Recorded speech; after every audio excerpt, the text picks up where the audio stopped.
하나님 말씀 보도록 합니다. 시편 4편 3절에서 8절까지 보도록 하겠습니다. 시편 4편 3절에서 8절까지 같이 읽도록 하겠습니다. 여호와께서 자기를 위하여 경건한 자를 택하신 줄 너희가 알지어다. 내가 그를 부를 때에 여호와께서 들으시리로다. 너희는 떨며 범죄하지 말지어다. 자리에 누워 심중에 말하고 잠잠할지어다. 의의 제사를 드리고 여호와를 의지할지어다. 여러 사람의 말이 우리에게 선을 보일 자 누구뇨 하오니 여호와여 주의 얼굴을 들어 우리에게 비추소서. 주께서 내 마음에 두신 기쁨은 그들의 곡식과 새 포도주가 풍성할 때보다 더하니이다. 내가 평안히 눕고 자기도 하리니 그를 나를 안전히 살게 하시는 이는 오직 여호와이시니이다. 아멘.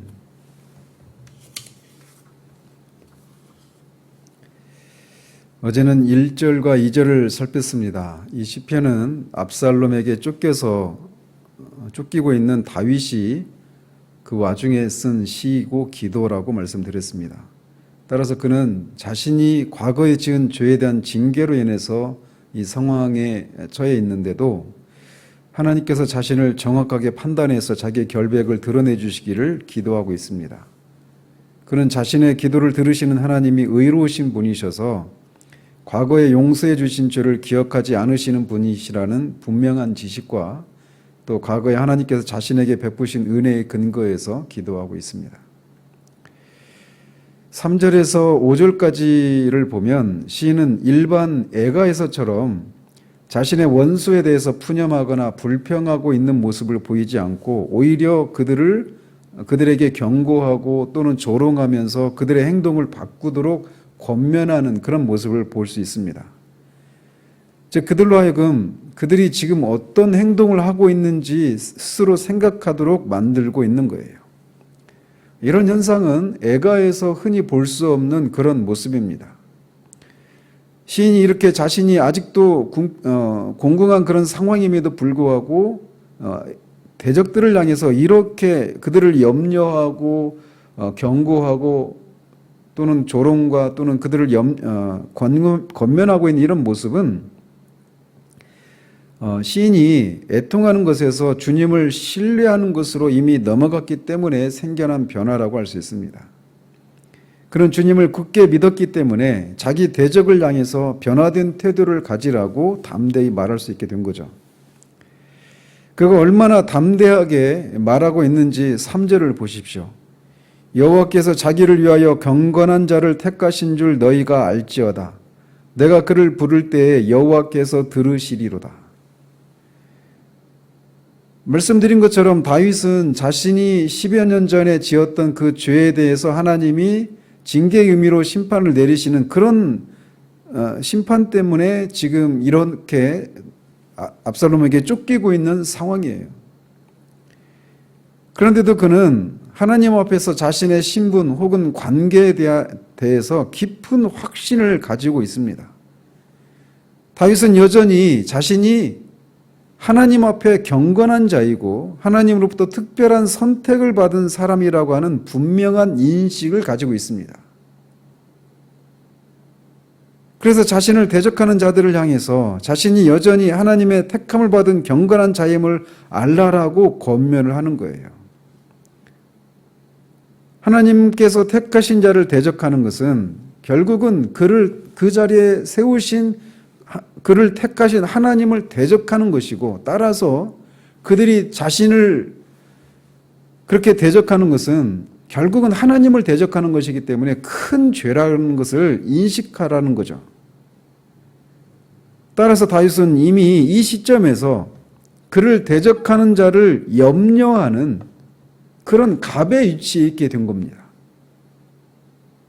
그들 때문에 위축되고 그들 때문에 애통해하고 그냥 기가 죽어 있는 그런 모습이 아니라 오히려 그들을 염려하는 그런 위치에 있게 된 거란 말이죠. 이것은 하나님과 자신과의 관계에 대한 확신에서 나오는 겁니다. 그리스도 안에서 우리와 하나님과의 관계를 확신하는 것이 바로 이런 힘을 우리에게 제공합니다.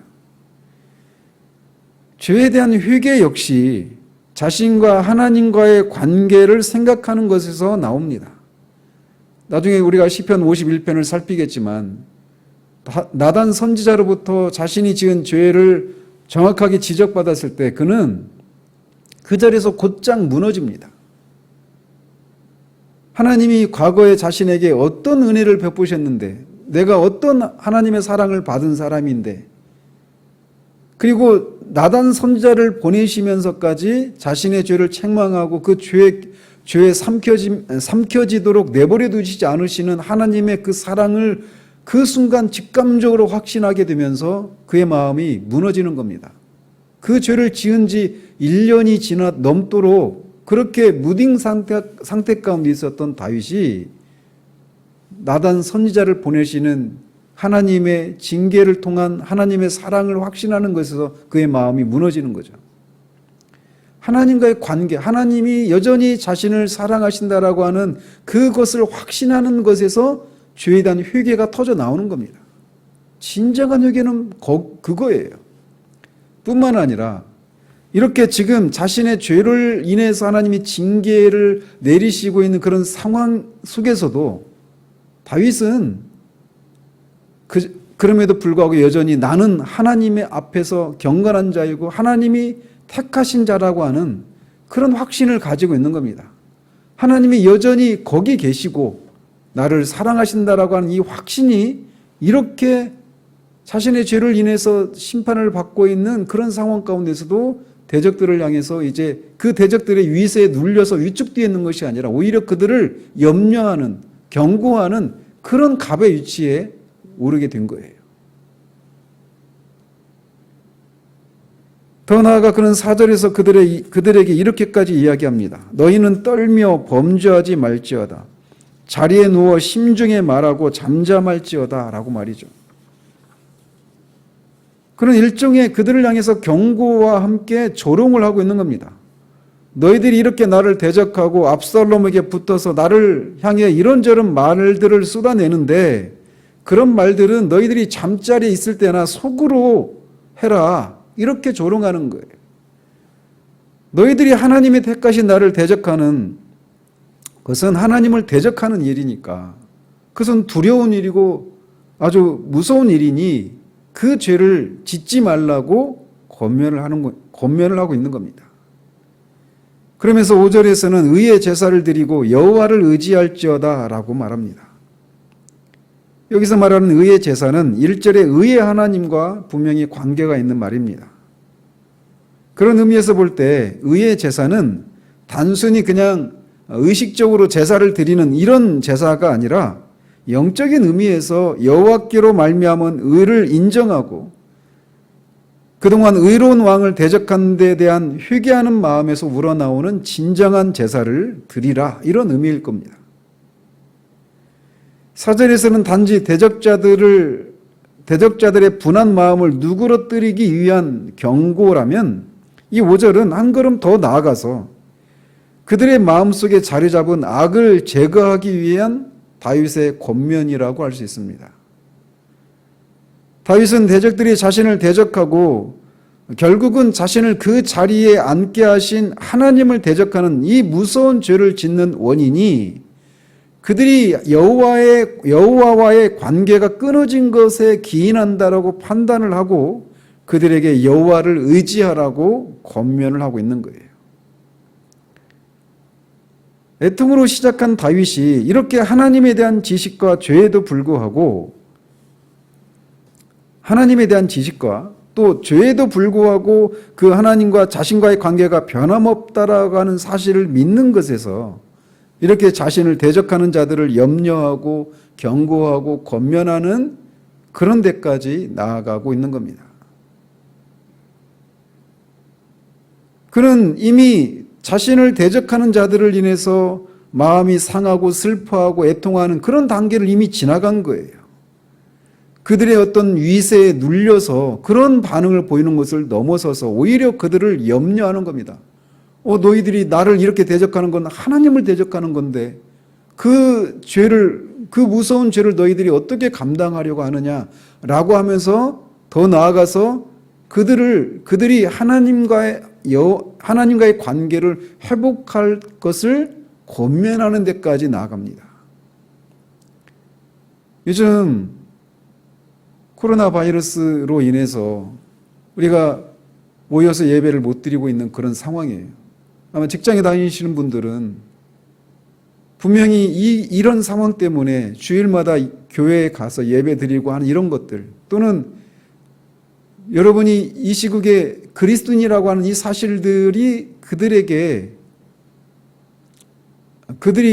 여러분이 그런 사람이라고 하는 사실들을 인해서 불편해하고, 또 그런 불편해하는 그 사람들 때문에 여러분들도 마음에 어떤 위축이 되고 하는 이런 모습들이 분명히 있을 겁니다.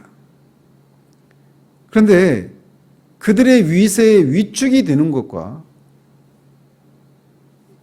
전염병이 돌고 있는 상황이기 때문에 우리가 염려해서 이것을 그들을 절제하고 자제하는 이런 것은 다른 문제예요.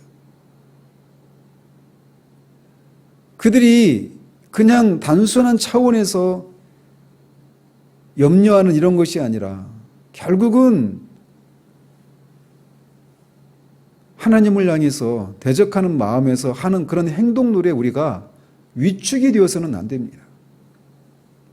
오히려 우리는 다윗처럼 그런 자들이 그 죄가 얼마나 두려운 일인가라고 하는 것을 그들로 하여금 깨닫게 하도록, 최소한 그들에게 말은 못한다 하더라도 여러분들은 그들을 위해서 기도할 수 있는 자리까지 올라갈 수 있어야 돼요. 그것을 향한 기초가 뭐냐? 여러분이 그리스도 안에서 하나님과 어떤 관계를 맺고 있는 사람인가를 확신하는 것에서 오는 겁니다. 이제 다윗은 자신과 함께하고 있는 사람들이 자신에게 하는 말을 언급합니다. 여러 사람의 말이, 즉 자신과 함께하고 있는 여러 사람의 말이 우리에게 선을 보일 자 누구뇨? 이렇게 말을 한다는 거예요. 이 말은 다윗과 함께하고 있는 사람들 중에 다윗이 과연 왕의 자리를 회복할 것인가 라고 하는 그런 회의에 빠져 있는 사람들이 품은 그런 연약함에서 나오는 탄식입니다. 그들은 인생에게 좋은 것으로 채워주시는 하나님을 바라보지 못하고 다만 자신들의 절망적인 처지만을 바라보고 탄식하고 있었던 겁니다. 이들에게는 다윗에게 있었던 확신이 없었던 거예요. 그래서 다윗은 그 연약한 그들을 위해서 기도합니다. 그러하오니 여호와여 주의 얼굴을 들어 우리에게 비추소서. 분명히 다윗도 이런 것을 그가 애통함으로 시작을 했기 때문에 분명히 다윗에게도 처음에는 이런 회의들이 분명히 있었을 것입니다. 그런 마음속에 일어나는 회의도 있었고, 또 눈에 보이는 대적들의 공격을 피해야 하는 그런 상황에 처해 있었어요.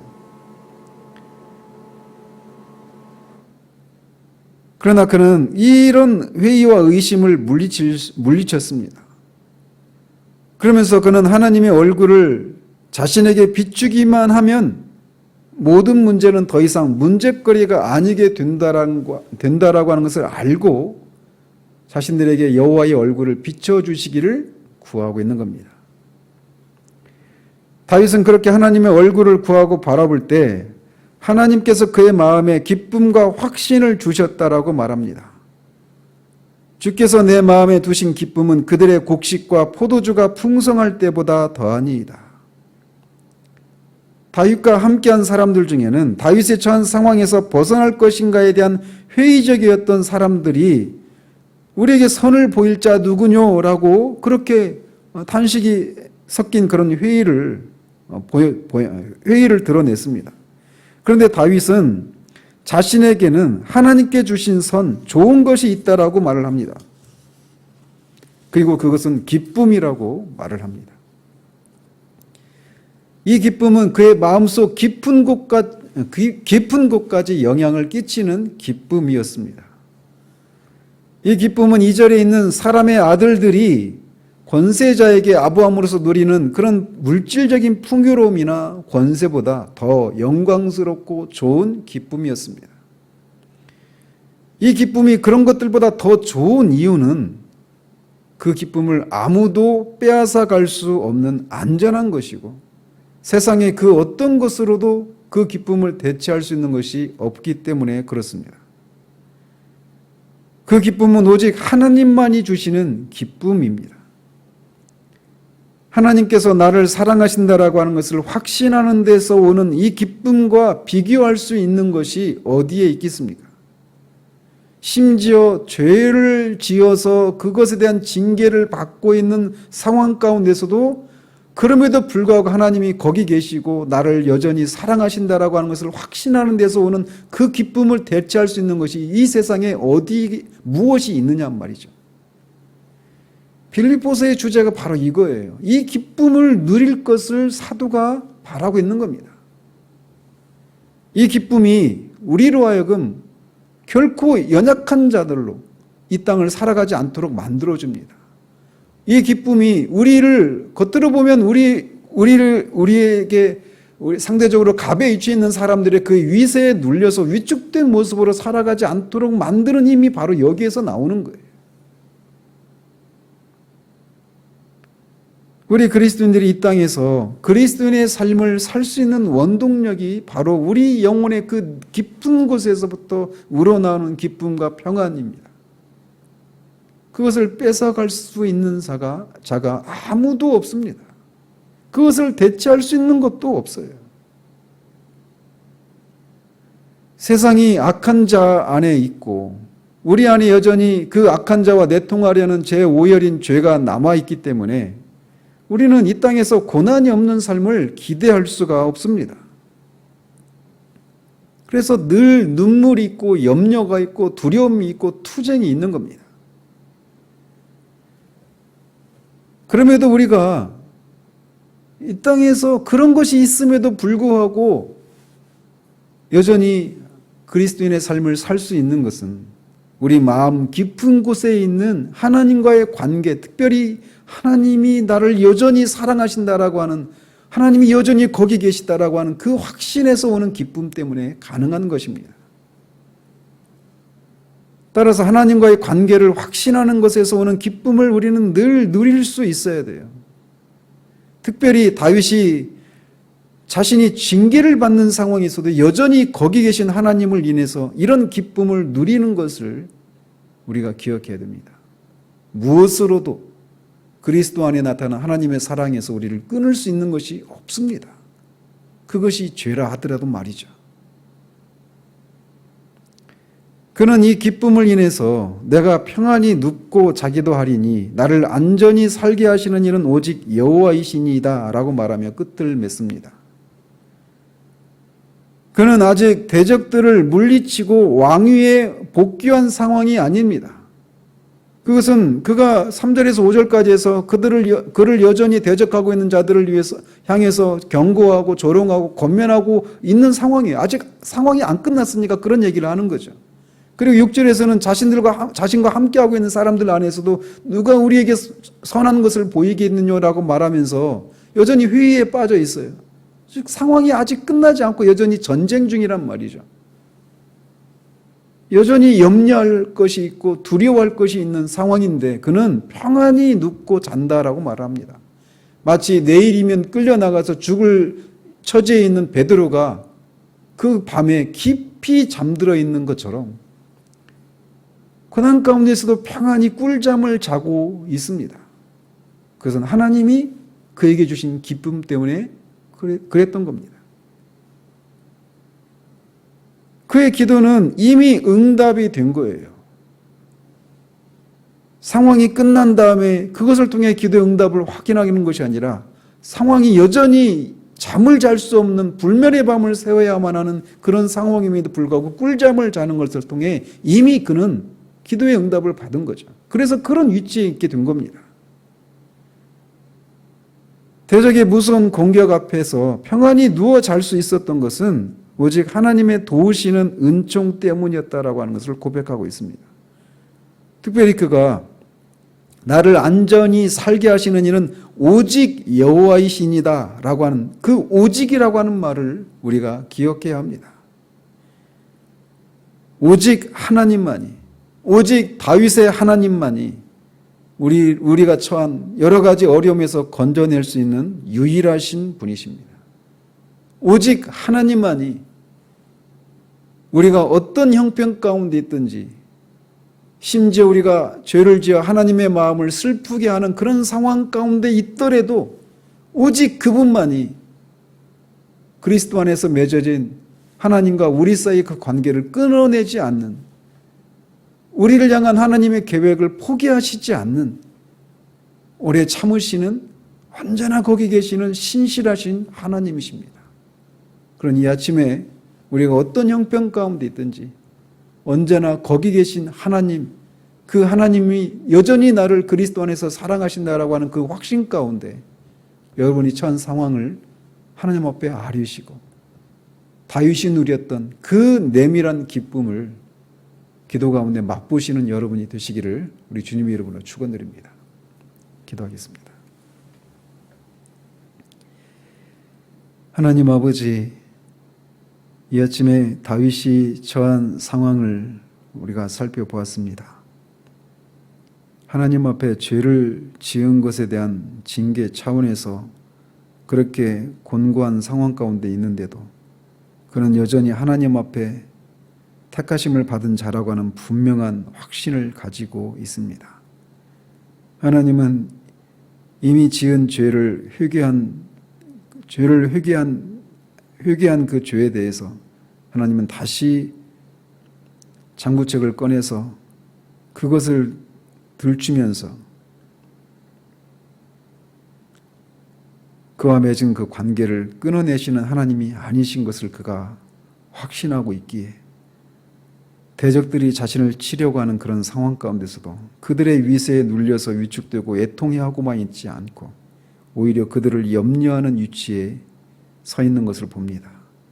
아버지 하나님, 우리에게도 그리스도로 말미암아 맺어진 하나님과 우리 사이의 그 완전하고 변함이 없는 그 사랑의 관계에 대한 확신을 우리가 이 아침에 기억하고 그 확신 가운데서 오는 그 기쁨을 인하여서 우리를 둘러싸고 있는 수많은 인생의 그런 질곡들을 넉넉히 이기며 살 수 있는 그런 힘을 공급받는 은혜를 허락해 주시기를 원합니다. 우리 기도 가운데 함께해 주시기를 소원하옵고 우리 주 예수 그리스도 이름으로 기도합니다. 아멘.